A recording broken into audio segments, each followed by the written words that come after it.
Hello viewers, আসসালামু আলাইকুম। কেমন আছেন সবাই? আশা করছি আল্লাহর রহমতে সকলেই ভালো আছেন, সুস্থ আছেন। আজকে আমি আপনাদের সঙ্গে একটি খুব অভিনব কায়দায় একটা মাছ ধরার কৌশল আ শেয়ার করছি। যদিও এটা আমার প্রত্যাশা ছিল না যে আজকে আমি মাছ ধরবো।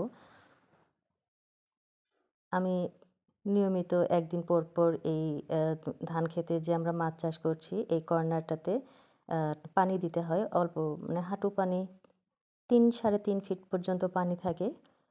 তো একদিন পর, পর পানি দিলে হয় কি, পানিতে যে গ্যাস জমা হয়ে যায়, মাছ বেশি তো ওটা দিলে মাছের অক্সিজেন নিতে সুবিধা হয়। তো আজকে আমি পাইপটা অন করে দিয়ে পানি ছেড়ে দিয়ে অন্য কাজ করতেছিলাম। পরে এসে দেখি মাছ দিয়ে ভর্তি, পুঁটি মাছে মাছ। যদিও মাছগুলো অতটা বড় হয়নি, কিন্তু মাছগুলো উপরে চলে আসছে। তা আমি আবার এই মাছগুলোর লোভ সামলাতে না পেরে আ নিজেই মাছগুলো কুড়াতে শুরু করলাম এবং টাটকা মাছ দেখেন কি পরিমাণ লাফালাফি করছে।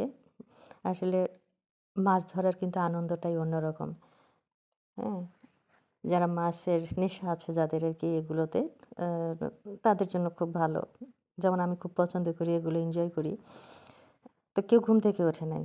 আমি সবাইকে সারপ্রাইজ দিয়েছি যে, "দেখো কি পরিমাণ মাছ আমি আজকে তুলেছি।" সকাল 7:30 তখন। তো এইভাবে এই মাছগুলো ওঠে। তো আরো অন্য বড় মাছও তোলা হয়েছে পরে। কারফিউ মাছ তোলা হয়েছে।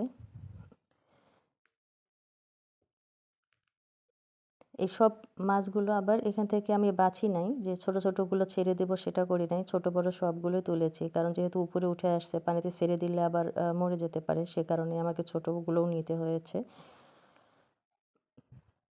তো পুঁটি মাছ ভাজা কিন্তু অনেক মজার। অনেকেরই একটা খুব ফেভারিট খাবার। তো আমি অনেকক্ষণ ধরে এই মাছগুলো কুড়াচ্ছিলাম। ০.৫ ঘন্টা পর আমি এই পানি দেওয়া অফ করে দিব। আর পানি দেওয়ার দরকার হবে না, যেহেতু কানায়, কানায় ভর্তি হয়ে গেছে। তো কতগুলো মাছ হয়েছে দেখুন, আমি আপনাদেরকে ঢেলে দেখাচ্ছি। এই ১০ থেকে ১৫ মিনিটের মধ্যে এগুলো উঠেছে।